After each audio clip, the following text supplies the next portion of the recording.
오늘 본문이 사도행전 14장인데요. 사도행전이 28장까지 있으니까 거의 중간까지 온 셈이고, 오늘은 이제 그 100번째, 사도행전 100번째 설교예요. 그러니까 28장까지 하면은 아마 100번 더 하게 되면은 지금 2년 동안 했으니까 앞으로 2년 더 하면 이제 사도행전이 4년간 이제 마무리가 될 것 같은데요. 저는 왜 이야기를 드리는가 하면은 이 100번의 설교를 통해서 하나님께서 우리를 만들어 오셨다는 걸 많이 느끼거든요. 그리고 앞으로의 2년 동안에 또 남은 100번의 설교를 통해서 어떤 그 교회로 하나님께서 우리 심령을 만들어 가실까에 대한 기대감이 있어요. 하나님의 말씀은 우리를 다듬고 만들어 가십니다. 그리고 교회로 또 성도의 삶으로 더 능력 있게 하시는 줄로 믿습니다. 바울과 바나바는 비시디아 안디옥 떠나서 이고니온에 도착을 했는데, 이고니온은 비시디아 안디옥으로부터 남동쪽으로 160km 떨어진 곳이고요. 산지예요. 그래서 이 바울과 바나바가 걸어서 한 일주일간 도보로 가서 이고니온에 도착을 했을 것입니다. 이곳은 매우 오래된 도시인데 농업과 또 상업이 발달했던 곳입니다. 바울과 바나바는 이런 때와 같이 이제 그 안식일에 유대인 회당에 들어가서 복음을 전하기 시작했는데요. 복음을 전할 때 유대와 헬라의 허다한 무리가 예수님을 믿고 따르게 되었다라는 거예요. 즉 많은 유대인들도 많이 믿었어요. 그리고 많은 이방인들이 복음을 듣고 주님을 믿게 되었는데, 근데 이게 믿지 않는 유대인들이 더 많았죠. 2절 말씀을 보시면, 그러나 순종하지 아니하는 유대인들이 이방인들의 마음을 선동하여 형제들에게 악감을 품게 하거늘, 이렇게 되어 있는데, 여기서 믿지 않는 유대인들을 그 뭐라고 표현했나요? 순종하지 아니하는 유대인들이라고 표현했잖아요, 그죠?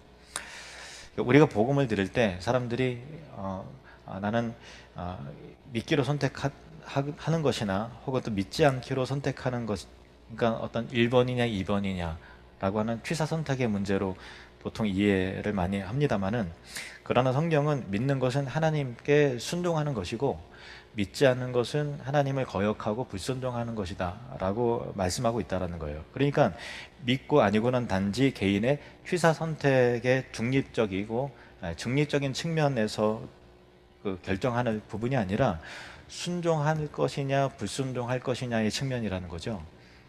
근데 일반적인 사람들은 믿든지 안 믿든지 그것은 내 자유고, 그리고 나는 아무에게도 순종하고 싶지 않아. 나는 내 의지와 내 뜻대로 살아가고 있고 앞으로도 그럴 거야 라고 생각할 수 있잖아요. 대부분 그렇게 생각하지요. 그러나 아무에게도 순종하지 않는 사람이 없어요. 다시 말해서 그 어떤 것에도 영향받지 않고 이끌림 받지 않는 사람은 지구상에 한 명도 존재하지 않습니다. 무슨 의미인가 하면은 로마서 6장 16절에서 18절 말씀 보시면, 너희 자신을 종으로 내주어 누구에게 순종하든지 그 순종함을 받는 자의 종이 되는 줄을 너희가 알지 못하느냐? 혹은 죄의 종으로 사망에 이르고 혹은 순종의 종으로 의에 이르느니라. 그러니까 죄의 종이 되는 사람이 있고 순종의 종이 되는 사람이 있다. 다 두 부류의 사람만 존재한다라는 거예요. 하나님께 감사하리로다. 너희가 본래 죄의 종이더니 너희에게 전하여 준 바 교훈의 본을 말씀을 마음으로 순종하여 죄로부터 해방되어 의에게 종이 되었느니라. 죄의 종이 되었는데 해방되어서 의의 종이 되었다라는 거예요. 중간지대는 없어요. 죄의 종으로 살아가든가 의의 종으로 살아가든가 죄에 순복하든가 하나님께 순복하든가 둘 중에 하나라는 거죠. 그러니까 중립지대는 없는 거예요. 모든 사람들은 본래 죄의 종이 되어서 마귀에게 순종하여 이끌려가는 상태였기 때문에, 그래서 우리 모두는 죄가 강력하게 당기는 힘을 우리는 거스를 수가 없어요. 거기에 순종되어 있단 말이에요. 그래서 누가 가르쳐 주지 않는데도 쉽게 죄를 짓잖아요. 쉽게 분을 내고 모함하고 욕하고 저주하고 뒷담화하고 탐심을 품고 또 빼앗고 간음하고 음욕을 품고 원치 않는 어떤 좀 이렇게 불결한 생각 속에 빠져들고 우상을 섬기고 하는 방식으로 우리 의지와 상관없이 어쨌든 죄에 순종하는 삶을 살아간다는 거예요. 모든 사람들이. 그래서 나는 그 어떤 것에도 이끌리지 않는 사람이며 모든 것을 스스로 판단하고 결정해 왔고 앞으로도 나는 그럴 수 있어 라는 것 자체가 이미 죄의 본질인 교만에 순종하고 있다는 증거예요. 교만은 스스로 독립된 존재이고 나는 내가 모든 것에 자유해라고 하는 착각 속에 살아가잖아요. 실제로 그렇지 않지만 나의 결정권이 있다라고 했지만 그 어떤 것에 영향받지 않고 살아왔습니까? 그럴까요? 그렇지 않아요. 이끌리면서 살아왔어요. 죄에 굴복하며 살아왔는데 그것을 부정하는 것 자체가 이미 교만에 굴복된 상태다. 죄에 순종하고 있다는 것이다 라는 것이죠. 예수님을 믿는다는 것은 더 이상 죄에게 순종하지 않고 하나님에게 순종하여 의의 종이 되기로 결단하는 거예요. 물론 이것은 우리의 의지로 되는 것이 아니고 하나님의 은혜로 말미암아 그렇게 되는 것입니다. 그러니까 단 두 종류의 사람만 존재하는데 첫 번째는 죄의 종이 되어 마귀를 따르는 사람, 그리고 하나님에게 순종하여 의의 종이 되는 사람이에요. 중립 중간지대는 없다라는 것입니다.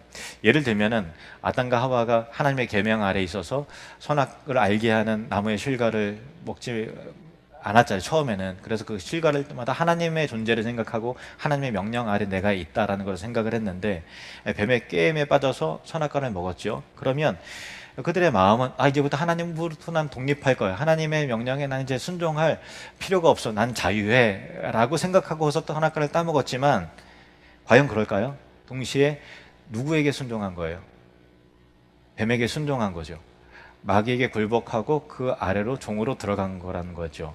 그러니까 복음을 거절한다는 것은 단지 나는 믿지 않는 것을 선택해 라고 하는 선택의 측면이 아니라 계속해서 하나님을 대적하고 또 죄에게 순종하는 길로 그대로 가기로 선택한다라는 거죠.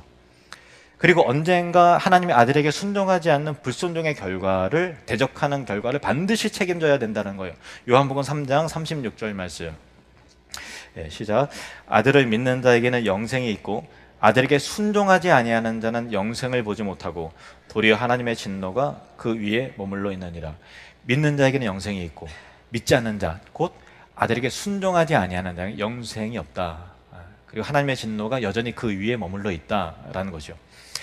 여러분, 저와 여러분 모두는 예수 그리스도의 복음에 순종함으로 죄에게 해방되어 의의 종이 된 하나님의 백성이 이미 된 줄로 믿습니다. 로마서 6장 17절 18절 말씀 함께 읽겠습니다.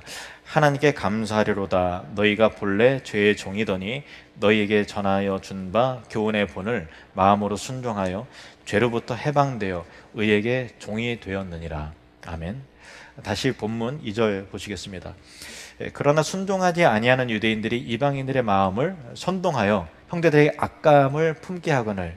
순종하지 않은, 믿지 않는 유대인들이 자기들이 힘을 안 내니까 이방인들의 마음을 막 부추기고 선동했어요. 그래서 이제 각 믿기 시작한 초신자들, 믿음의 형제들, 이방인들에게 악감을 품게 했다는 거예요. 배교자다, 배신자다, 또 사회를 이 평화로운 도시를 혼란스럽게 하는 자다, 악한 무리다라고 그 악감을 품게 했다는 거죠. 여기서 악감을 품는다라는 말을 직역을 하면요, 마음에 독을 집어넣었다라는 거예요.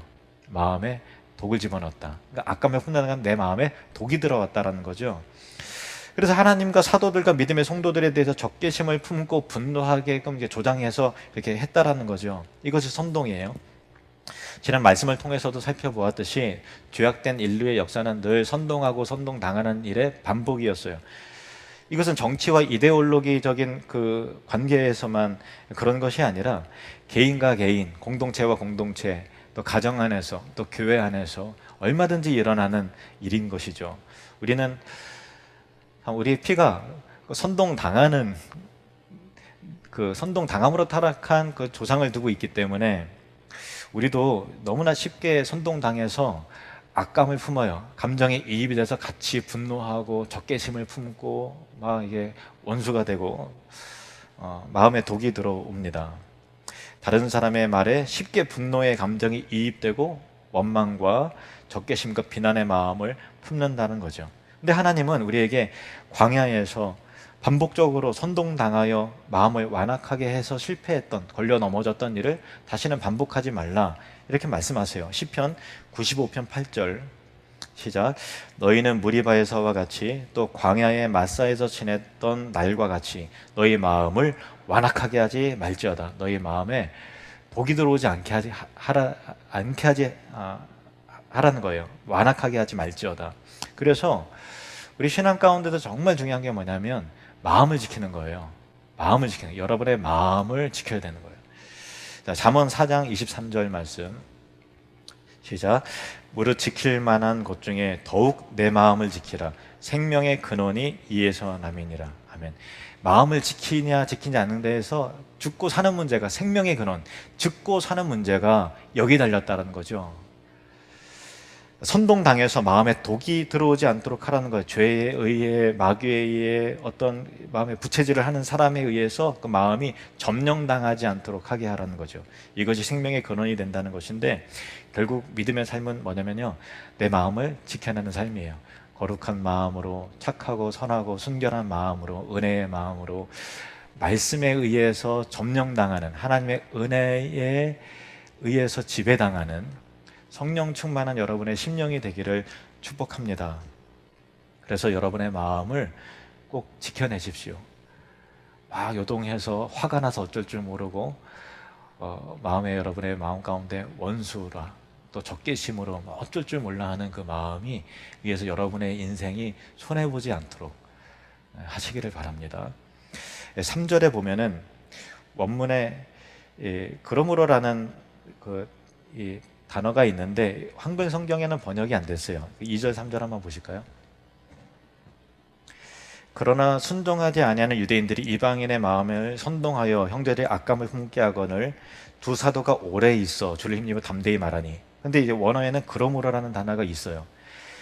그러니까 이게 한글 번역으로 번역을 할 때 굳이 넣을 필요가 없어서 뺐겠습니다만은 그러므로라는 접속사가 있으면 의미가 좀 더 명확하게 들어오거든요. 제가 그러므로를 넣어서 어떤 의미인지 다시 설명해 볼게요. 앞에는 부정적인 얘기예요. 유대인들이 이방인들의 마음을 선동하고 형제들에게 악감을 품게 했는데, 그러므로 두 사도가 오래 있어 주를 힘입어 담대히 말했다라는 거죠.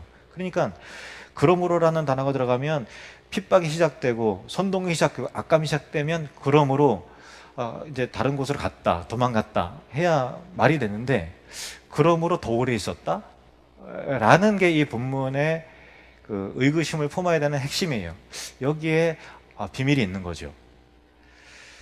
그러니까 누가는, 사도행전의 기록자인 누가는 바울과 바나바가 이고니온에 예상보다 더 오래 있었던 이유가 복음이 순조롭게 진행됐기 때문이 아니라 유대인들의 선동과 이방인들의 악감을 품는 일들이 있었기 때문에 두 사도가 더 오래 이고니온에 머물러서 복음을 더 담대하게 증거했고 형제들의 믿음을 굳건하게 세우고 복음을 전했다고 기록하고 있는 것이죠. 그런데 우리는 여기에서 의문점을 갖게 되는데, 도대체 이 두 사도가 이런 역경과 반대와 난관과 고난을 무릅쓰고 거기에 그러므로 오래 더 머물러서 일관되게 하나님의 말씀을 증거하고 가르치고 설득할 수 있었던 그 힘, 일관적인 복음의 능력, 전하는 그 태도가 어떻게 가능했느냐라는 거죠. 사람이라면, 보통이라면 위축돼야 되지 않나요? 그죠? 근데 그렇지 않았다라는 거예요. 이것은 오늘날 현대를 살아가는 우리 그리스도인 역시 복음을 가지고 이 땅을 살아가야 되잖아요. 성교적 삶을 살아가야 되고 하나님의 말씀을 방향으로 순종하며 살아가야 되는데, 하나님의 사람으로서 하나님의 말씀의 방향대로 살아가야 되는 사람들로서 아주 우리에게 도전을 주는 중요한 문제라는 거예요. 어떻게 그런 힘이 가능했을까라는 거죠. 지금 사도들이 사도행전 처음부터 쭉 이어져 오는 것을 보면 언제나 난관을 만났어요. 언제나 방해를 만났고 역경과 고난을 접했어요. 근데 이 고난과 고난이고 손해보고 또 꼬집고 해하고 비틀고 후비고 파고 하는 일들을 계속해서 당했다 하더라도 이 복음의 일이 포기된 적도 없고 멈춘 적이 없었다라는 거예요. 쫓겨서 도망갈지언정 거기서 또 복음을 전하고 복음의 불씨를 지펴냅니다. 그러면 놀랍게 복음의 불씨가 불꽃이 살아나게 되는 것을 보는 거죠. 오늘 본문 마지막도 보면은 5절부터 7절 이방인과 유대인과 그 관리들이 두 사도를 모욕하며 돌로 치려고 달려드니 막 흥분해서 격앙된 감정 주체할 수 없는 거예요. 그래서 돌로 막 치려고 달려드니까 6절에 그들이 알고 도망하여, 도망하긴 했네요. 도망하여 루가오니아의 두 성 루스드라와 더베와 그 근방으로 가서 거기서 복음을 전하니라. 근데 여기가요, 루스드라가 거리가 얼마나 되냐면은 제천하고 단양거리예요. 딱 30km 거리예요. 자 보세요. 도망했으면 여러분이 어디까지 도망갈 것 같아요? 그들이 쫓아올 수 없는 데까지 도망가야 되잖아요. 그런데 바로 옆에 또 가서 거기서 또 복음을 전하고 그 옆에 가서 또 복음을 전하고 그러니까 걸음아 나 살려라 주랭한 게 아니라 하나님의 뜻 이끄심을 받아서 계속해서 중단되지 않는 선교적 삶을 살아내더라는 거예요. 어떻게 이게 가능한 것이냐라는 거죠. 이 해답은 본문 3절에 기록되어 있는데 이렇게 소개되어 있습니다. 3절을 다시 보시면 두 사도가 오래 있어 그러므로 두 사도가 오래 있어 주를 힘입어 담대히 말하니 주께서 그들의 손으로 표적과 기사를 행하게 하여 주사 자기 은혜의 말씀을 증언하시니, 여기 주목해야 될 부분이 있는데요. 주를 힘입어라는 거예요. 자기 힘으로. 두 사도가 의지와 끈기가 대단한 사람이고 보통 사람이 아니야. 이게 결론이 아니라 주의 힘을, 주를 의지하는 그 힘으로 주의 힘을 힘입었다라는 거예요. 그리고 또 하나는 성경의 독특한 표현인데요. 주께서 자기 은혜의 말씀을 증언하셨다. 이 증언의 주체는 두 사도가 아니에요. 하나님의 말씀을 두 사도가 증언했다 이게 아니라 주께서 친히 자기의 은혜의 말씀, 복음이죠. 복음이 될 수 있도록 하나님의 말씀이 하나님의 말씀의 능력이 될 수 있도록 친히 증언하셨다.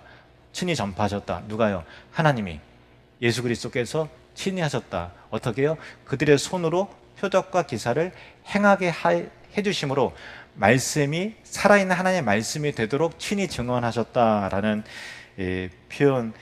표현이라는 것이죠. 그러니까 바울과 바나바는 어떤 측면에서 보면은 그들이 복음을 전한 것 같지만 복음의 도구가 될 것뿐이고 하나님께서 친히 구원과 복음에 전하시는데 그들을 도구로 사용하셨다라는 게 이 사도행전 기록자인 누가의 관점인 거예요. 그리고 이 성경의 내용인 것이고, 그래서 이 성경을 우리가 있는 이 사도행전을 우리가 사도행전이라 부르지만 어떤 성경학자들은 사도행전이 아니라 사실은 성령행전이다라고 그렇게 말을 해요. 왜냐하면 사도들을 도구로 성령의 역사인 거예요. 하나님의 이 선교의 구원의 계획과 진행과 모든 그 결과와 그 방향을 성령님께서 다 주도해 나가시고 성령님께서 친히 그 증거하시는 역사라는 것이죠. 하나님 스스로가 하나님의 말씀이 하나님의 말씀으로서의 권능을 갖도록 역사하신다라는 것이죠. 우리는 하나님께서 이루시는 영광스러운 구원의 역사에 참여자가 되는 거죠. 그 성대한 구원의 만찬, 그 밥상에 각자의 숟가락을 얹으면서 그 맛있게 같이 식사하는 거예요. 주님이 베풀어 놓으신 구원의 성대한 이 만민을 구원하는 밥상에 우리가 숟가락을 얹어서 기쁨으로 그 은혜를 나누고 누릴 수 있도록 우리를 초대하신 거죠. 동역자가 될 수 있도록 하게 하셨다는 거예요. 그러면 구원을 이루시는 분은 누구시냐? 하나님이세요. 우리가 아닙니다. 하나님이 친히 구원을 이루십니다. 우리는 뭐냐? 지켜보는 거예요. 굉장히 수동적인 것 같지만 사실이에요. 자, 출애굽기 14장 13절에서 14절 말씀 같이 읽겠습니다. 모세가 백성에게 이르되 너희는 두려워하지 말고 가만히 서서 여호와께서 오늘 너희를 위하여 행하시는 구원을 보라. 너희가 본 애굽 사람을 영원히 다시 보지 아니하리라. 여호와께서 너희를 위하여 싸우시리니 너희는 가만히 있을지니라. 너희는 가만히 있어라. 그들이 막 홍해를 막 가르고 막 애를 써서 막 그렇게 한 게 아니라 홍해가 갈라진 거를 보고서 그냥 건너간 거예요. 그들이 애굽을 탈출하기 위해서 막 노력하고 한 것이 아니라 하나님이 친히 구원하여 내시는 거를 보는 거죠. 물론 의심도 하고 부정적인 생각도 들지만 기어이 하나님께서 그들을 설득하고 밀고 당기고 하면서 결국은 끌어내리시더라라는 거예요. 구원의 주체는 하나님이십니다. 늘 우리가 경험해요.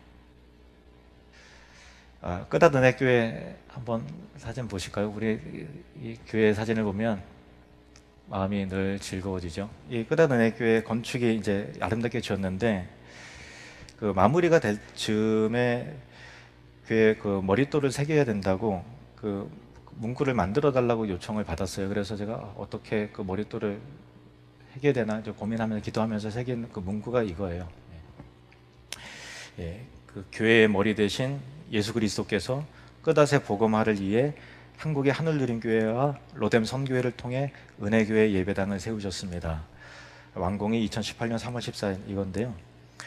당연히 주원은 예수님이죠. 교회의 머리 대신 예수 그리스도께서 세우신 거죠.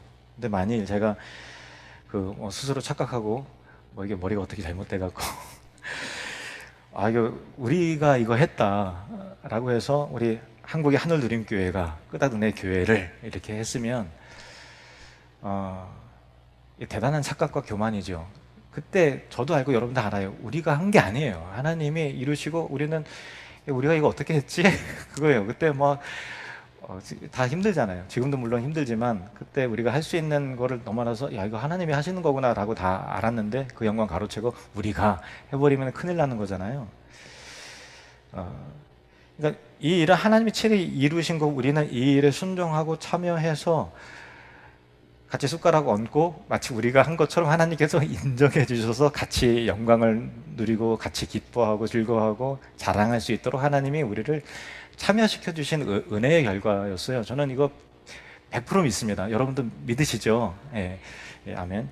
그 다음에 이제 사진 보시면 이제 2018년에 3월에 이제 장로님들하고 권사님들 가셔서 이렇게 함께 헌당 예배를 드리러 가는데 이 애들이 예수님을 몇 개월 전만 해도 안 믿던 애들이 이렇게 예쁘게 기도하고 율동도 하고 또 예배 드리는 모습이 얼마나 뭉클하고 좋은지 우리 장로님 권사님들 너무 다 집사님들 기뻐하시고 즐거워하셨잖아요. 그리고 그 애들이 이렇게 많이 모였어요. 예. 마을 사람들도 모이고 그래서 한국에 준비한 선물도 나눠주고 한 건데 근데 예배당에 들어오지 못하고 창문에서 구경만 하는 아이가 있어요. 장로님 권사님 기억나시잖아요. 이제 구경만 하는 아이가 있어서 들어오라고 해도 이게 안 들어온대요. 그래서 이제 이 경계선 조금만 문턱만 넘으면 되는데 이걸 못 들어오는구나 해서 이제 안타까워서 나누고 이 아이들도 언젠가 들어와서 함께 예배하고 즐거워할 수 있는 날이 속히 오도록 서로에게 기도했던 기억이 납니다.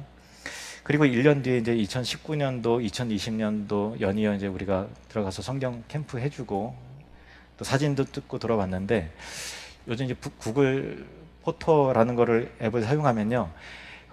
이제 AI, 인공지능이 워낙 많이 발달이 돼서 생김새를 분석해서 동일한 인물을 우리가 분류하지 않아도 동일한 인물을 서로 이렇게 분류를 해주는 기능이 있어요. 그래서 한 명 한 명 끄다 아이들, 은혜교회 아이들 얼굴을 이제 보는데 몇 번 들어갔으니까 이 아이와 이 아이가 시간대는 서로 달라도 동일 인물에게 묶어서 같이 볼 수 있는 거죠. 이렇게 컸구나. 그 다음에도 또 왔네. 이렇게 되는 거죠. 근데 이 몇 장 사진 때문에 너무 감격해서 이제 울컥하고 눈물이 났던 적이 있는데요.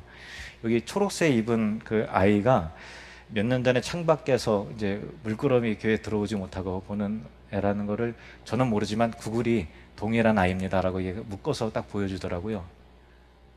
맞죠? 예. 너무 기뻐서